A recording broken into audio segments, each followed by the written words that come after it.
Voces del Territorio tiene hoy el extraordinario privilegio de contar como invitado a un abogado de profunda vocación social, defensor de las causas del pueblo.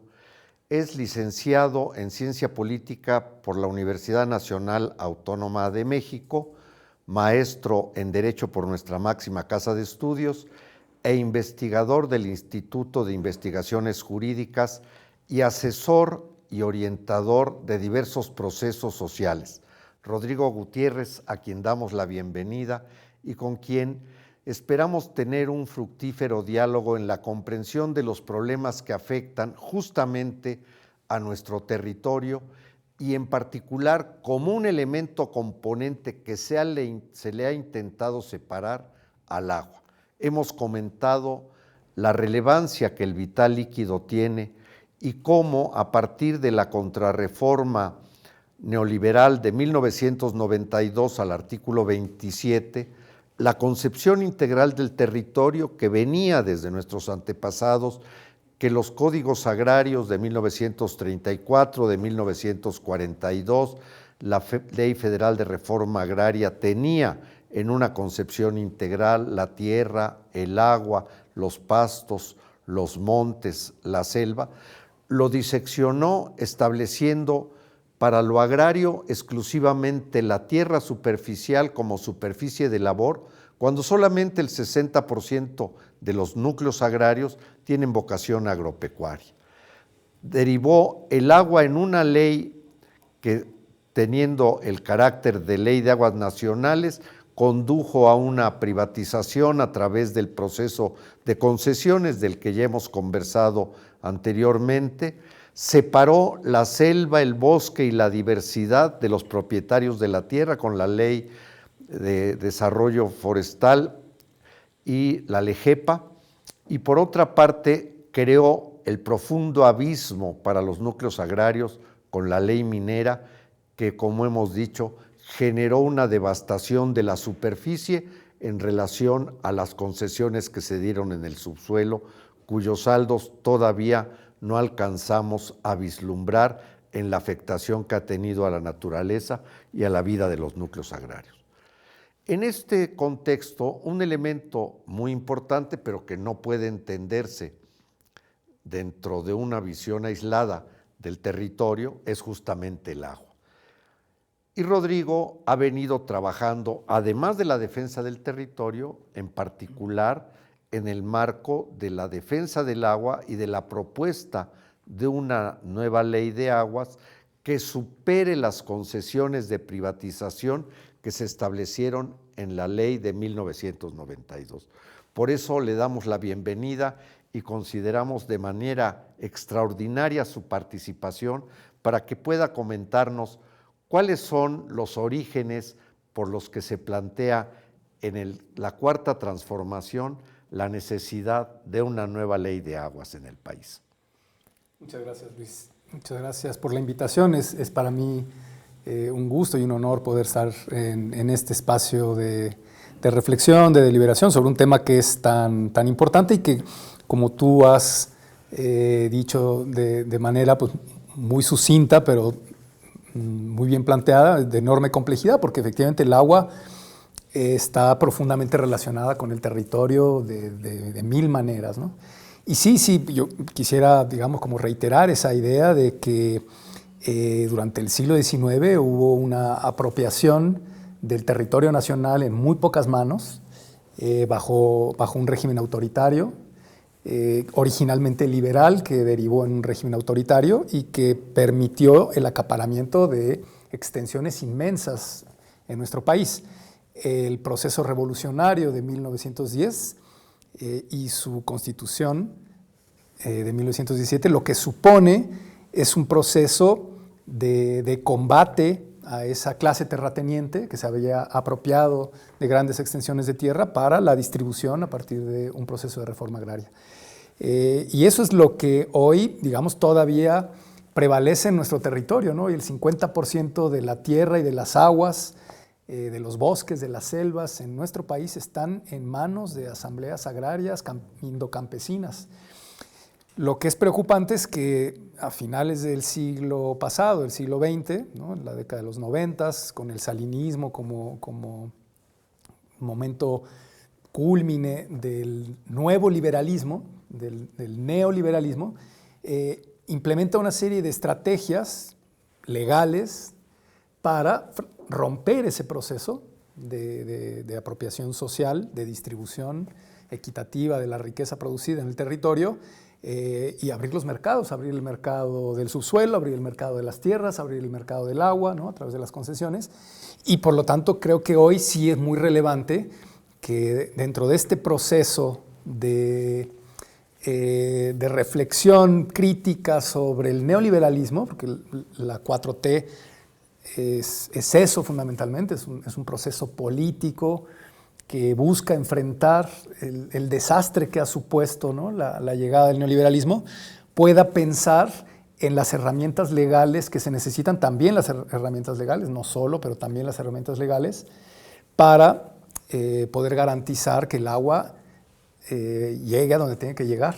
Y este es el tema. Justamente hemos tenido la posibilidad de conocer nuestro territorio y tener la perspectiva de dos grandes demandas sociales universales en el país. La demanda del agua saludable para el consumo humano y la demanda del agua necesaria para la producción agropecuaria.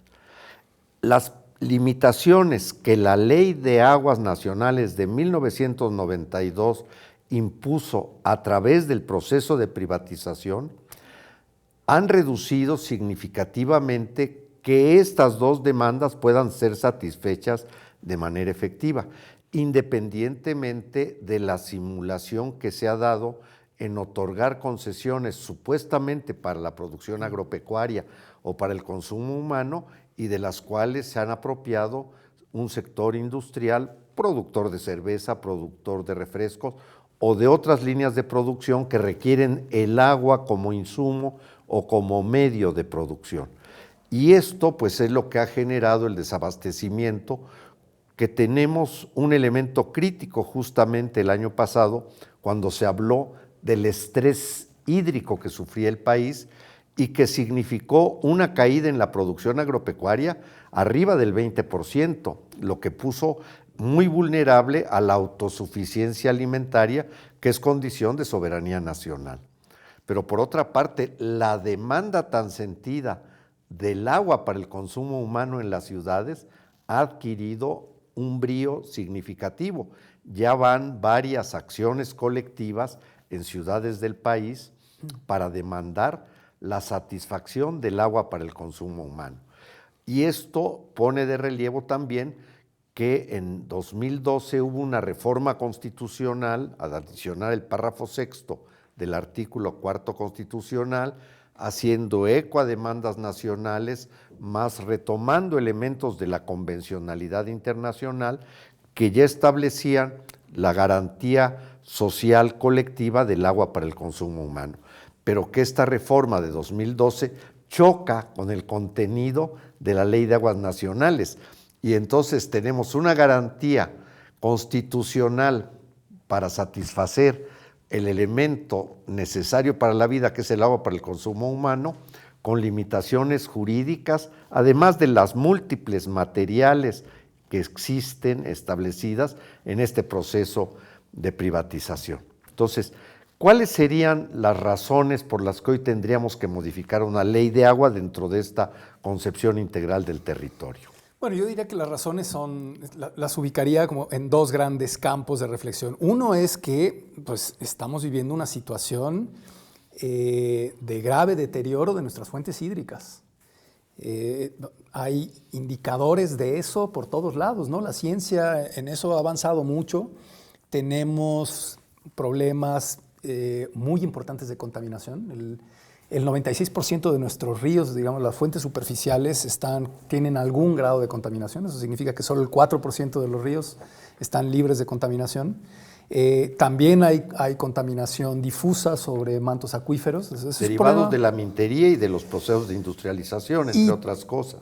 Sí, y de la agroindustria, porque los paquetes tecnológicos que utilizan productos altamente tóxicos para la industria, para combatir las plagas, la agroindustria fundamentalmente, eso genera contaminación difusa que en un momento dado puede infiltrarse. Contamina los mantos freáticos. Los suelos y luego se puede ir a los mantos freáticos. Entonces ahí hay un grave problema de contaminación, además de pues, la llegada de grandes corredores industriales, ¿no? Hablábamos hace rato de la cuenca de la Toyac-Zahuapan, en donde hay 20,000 empresas que se instalaron ahí en 50 años. Entonces es un proceso muy acelerado de vertimiento, bueno, es un proceso muy acelerado de la llegada de estas industrias y que están vertiendo aguas tóxicas con contaminantes desconocidos porque no se están monitoreando sobre nuestras fuentes superficiales y eso además son muchos de ellos componentes volátiles que además se recombinan y por lo tanto están generando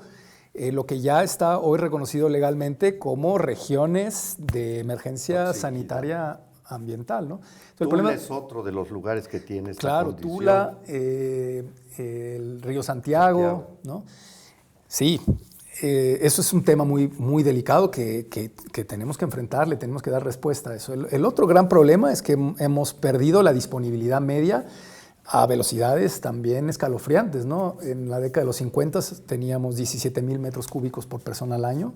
Y hoy estamos por debajo de los 3,000. Los hemos perdido más del 65, en 60 años, más del 65% de la disponibilidad media. Y yo creo que, y más, ¿no? Pero siempre sabemos que el tiempo en televisión es muy corto, así que no doy más ejemplos. Son como 2 datos duros, muy preocupantes.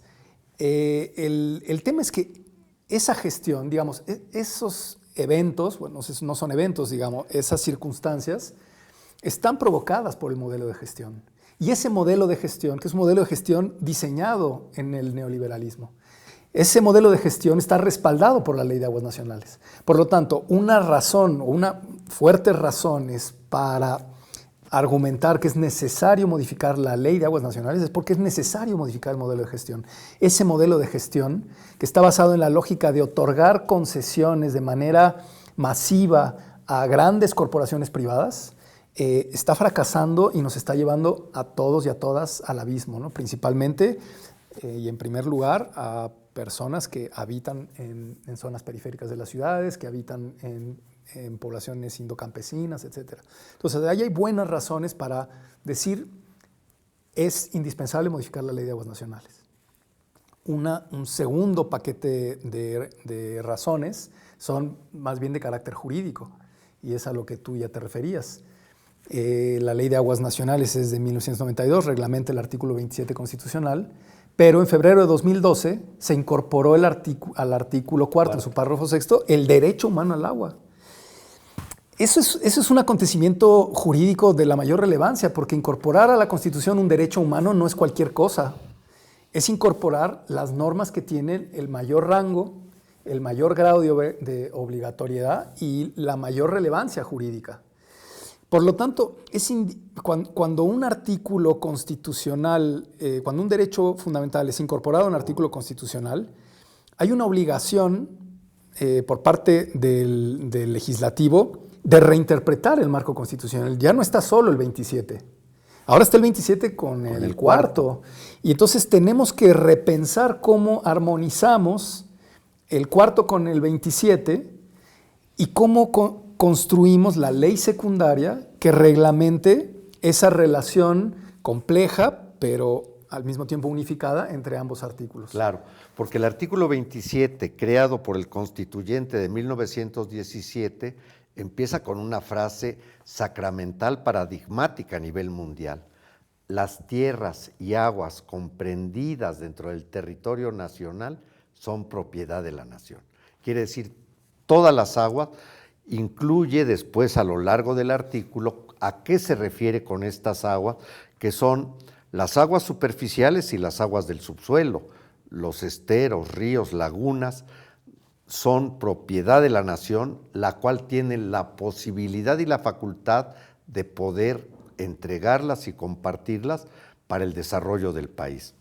Y en su concepción original, con un país, como tú dices, revolucionario, que tiene como eje la transformación de la propiedad en propiedad social de la tierra para generar la autosuficiencia alimentaria, de ahí viene el milagro mexicano que tuvimos en los años 50, con un crecimiento del Producto Interno Bruto agropecuario del 8%, mientras México crecía al 6%, por el aprovechamiento de los insumos y el aprovechamiento del agua. Pero estos elementos van a ser modificados en el 92, cuando se crea un modelo distinto, como tú muy bien lo dices, neoliberal, orientado a privatizar el agua y que prioriza por la industria, la minería y la transformación de productos agropecuarios. Y, en segundo lugar, el desarrollo de la agroindustria. Entonces, estos elementos afectan la disponibilidad de agua, por una parte, al concentrarla en la mano de estos productores, derivado de la visión fundamental de privilegiar el gran capital en el país, pero por otra parte generan una serie de efectos adicionales, que es la contaminación del agua, lo que reduce su disponibilidad. Y por eso hoy encontramos como un clamor social a nivel generalizado el agua que la mayoría de los productores agropecuarios, que son el sector social y que carece de ellos porque les han sido disminuidos y modificados las dotaciones que las resoluciones presidenciales les dieron en caudales de agua, y que al convertirlos en concesiones se les modificó el volumen de agua, pero los puso en el mercado, y por ignorancia, por pobreza, por presión, los ejidatarios vendieron sus concesiones de agua, lo que ha tenido otro efecto en relación a la disponibilidad de agua para la producción agropecuaria en ejidos. Y luego el tema más relevante, que está en una paradoja en este momento, que es el agua para el consumo humano. Mientras tenemos lluvias torrenciales e inundación de varias ciudades, empezando por nuestra Ciudad de México, tenemos la carencia del agua suficiente, como tú bien lo has descrito, en los volúmenes necesarios para la salud y el consumo de los habitantes de las ciudades. Entonces, estos son elementos muy importantes que se ponen para modificar y reorientar el sentido de dar estas garantías a la población en general. Claro, digamos, la lógica de los derechos humanos, el marco del cual parten es lograr que todas las personas puedan tener acceso a determinados bienes, intereses, necesidades que son fundamentales para tener una vida en dignidad. Y en cambio la Ley de Aguas Nacionales fue diseñada para asegurarle agua al gran capital. Y la ley tiene unas distorsiones que son verdaderamente sorprendentes para quienes somos abogadas, porque tú ahora lo decías muy bien, el artículo 27 establece que las tierras y las aguas son de dominio público. Eso significa que son intransferibles, son inembargables, son imprescriptibles, y sin embargo la Ley de Aguas Nacionales en su artículo 37 prevé la posibilidad de que haya venta de las concesiones. Pero de un bien de dominio público. ¿Cómo es posible que, claro, qué es lo que está pasando en la realidad? Que como los grandes capitales han acaparado grandes cantidades, grandes volúmenes a través de las concesiones, les sobra el agua. Y entonces lo que hacían antes era venderla en un mercado negro. Y lo que el legislativo en el periodo neoliberal hizo fue, pues legalicemos el mercado negro del agua. Y entonces hoy se producen transacciones económicas de un bien de dominio público, lo cual genera una contradicción constitucional del tamaño de la catedral, ¿no? Claro, pero en ese sentido también tenemos documentado que al haber desaparecido el régimen de dotaciones de manera práctica, porque nunca fue derogada la dotación de aguas que provenía de la reforma agraria de los años 20 al 92, este derecho les es sustraído a los ejidatarios en el cambio por la concesión, y entonces entran subrepticiamente o de manera abierta al mercado de aguas y venden sus concesiones en beneficio de los grandes productores agropecuarios capitalistas o directamente a la industria y también a la minería. Y esto tiene una afectación adicional en la garantía del agua suficiente a la producción agropecuaria en los núcleos agrarios. Claro. Tú sabes que durante el gobierno de Calderón desaparecieron el registro de dotaciones de agua en Conagua. Sí.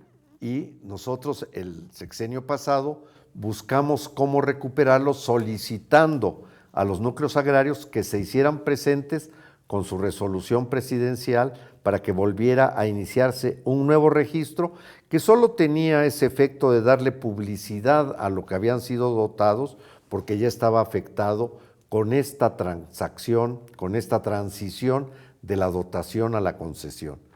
Yo algo que te di, ahora te lo quito y lo vuelvo mercancía, para que si tú quieres venderlo, lo puedas vender.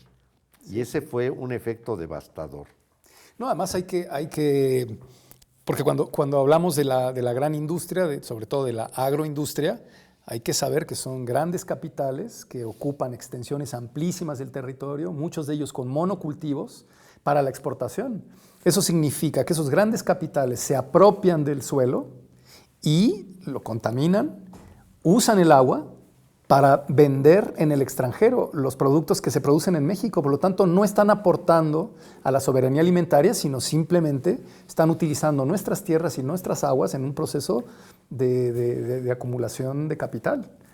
Por lo tanto, yo creo que sí es muy importante que repensemos, que reflexionemos lo que estamos haciendo hoy en México con nuestras fuentes, que además se están agotando, y pensemos en la necesidad de modificar el modelo de gestión, y eso, insisto, atraviesa por la necesidad de repensar la Ley de Aguas Nacionales. Que la Ley de Aguas Nacionales genera una concentración excesiva en la toma de decisiones. En la Conagua es un órgano que tiene, digamos, el gobierno del agua en todo el país, y además lo hace con mucha opacidad, hay muy poca transparencia. Esto, entre otras razones, porque la propia Ley de Aguas Nacionales establece que el agua es un bien de seguridad nacional. Y como es un bien de seguridad nacional, entonces encuentra, digamos, la mejor justificación en la Ley de Acceso a la Información. Para no hacer público lo que son las concesiones. Exactamente. De agua. Y eso, tú lo dijiste muy bien en un momento, todo eso, centralización de las decisiones, opacidad, se opone radicalmente al contenido del derecho humano al agua. Y yo creo que esa es una de las razones por las cuales llevamos 13 años en una situación de omisión legislativa de carácter absoluto, porque el artículo 3º transitorio de la reforma al artículo 4º establecía que el Congreso de la Unión tenía 360 días para crear una nueva ley general de aguas, así lo dice el 3º transitorio, no dos leyes, una ley general de aguas. Y sin embargo han transcurrido 13 años y el legislativo no ha sido capaz de impulsar la ley que requiere el país para pensar los próximos 50 años en su modelo de gestión hídrica, que está en crisis grave.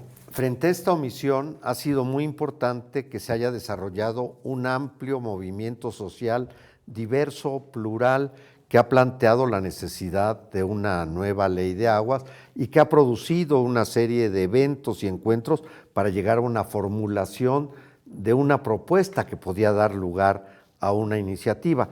Tú has participado como asesor en este grupo de trabajo más significativo, aunque hay muchas voces en torno a ello. ¿Cuáles serían las orientaciones y contenidos que esta propuesta para una nueva iniciativa en materia de ley de aguas contiene? Bueno, a grandes rasgos son muchos elementos porque es muy compleja, pero intentando resumir, un primer elemento es que esa Ley de Aguas Nacionales tiene que ser esa Ley General de Aguas, tiene que sustituir a la Ley General a la Ley de Aguas Nacionales, con base en el enfoque de los derechos, y no solo del derecho humano al agua, sino de la interdependencia de los derechos que está establecido en el derecho internacional. Por lo tanto, la relación del agua con la salud, con el medio ambiente, con la alimentación, ¿no? Se tiene que pensar esa ley a partir del enfoque de derechos. Ese es un primer postulado muy importante y la construcción de la iniciativa se hizo con base en ese enfoque de los derechos humanos. Se debe de priorizar el acceso que deben de tener las personas al consumo humano, pero también priorizar la vigilancia sobre el vertimiento de las aguas para que para que el agua no se convierta en una fuente de contaminación. Y también reservar agua para la naturaleza, porque esta es otra gran discusión. Y también garantizar la soberanía alimentaria, que el agua sea para la producción de alimentos en el consumo nacional. Este es un gran tema. Es una visión integral del agua vinculada a la multidimensionalidad del territorio y con diversos factores, todos teniendo como eje y orientación fundamental garantizar el bienestar colectivo e individual de la población. Exactamente, la vida digna de las personas y de las comunidades y no la acumulación de capital. Ese es un principio fuerte que está detrás de esta iniciativa. Un segundo elemento es el de la toma de decisiones. Hoy está altamente centralizada en Conagua, aun cuando en el 2004 hubo una modificación a la Ley de Aguas Nacionales para proponer un proceso de descentralización de la toma de decisiones. En realidad fue muy cosmético. Es una falsa descentralización, se ha escrito mucho sobre ello. Y la iniciativa lo que propone es una verdadera democratización, reconociendo, por ejemplo, la posibilidad de que los pueblos y las comunidades indígenas puedan gestionar su propia agua, como lo establece el artículo 2, y también el reconocimiento de la gestión comunitaria del agua. Este es un tema absolutamente invisibilizado por la Ley de Aguas Nacionales y, sin embargo, es una práctica social espectacular que en México la tenemos muy extendida en el territorio. En realidad, el agua, igual el auditorio se sorprende, no le está llegando a la población en muchas de nuestras comunidades a través del municipio, como establece el artículo 115 constitucional, sino a través de comités comunitarios. La gestión directa del agua. Gestión directa. Autogestión.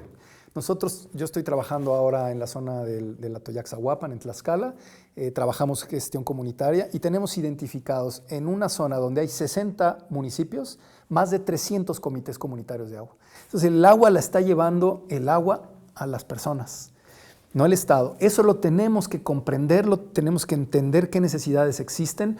No podemos desaprovechar ese conocimiento histórico que tienen las propias comunidades de su gestión, de los ciclos naturales, de la lluvia, y robustecer, fortalecer y avanzar en esa dirección que supone democratizar la toma de decisión, que ya existe, no tenemos que inventar nada, eso está ahí, solo hay que protegerlo. Ese es un tema que con quienes estuvieron muy interesados en la generación de esta propuesta, nuestros amigos Elena Burns y Pedro Moctezuma, dialogamos.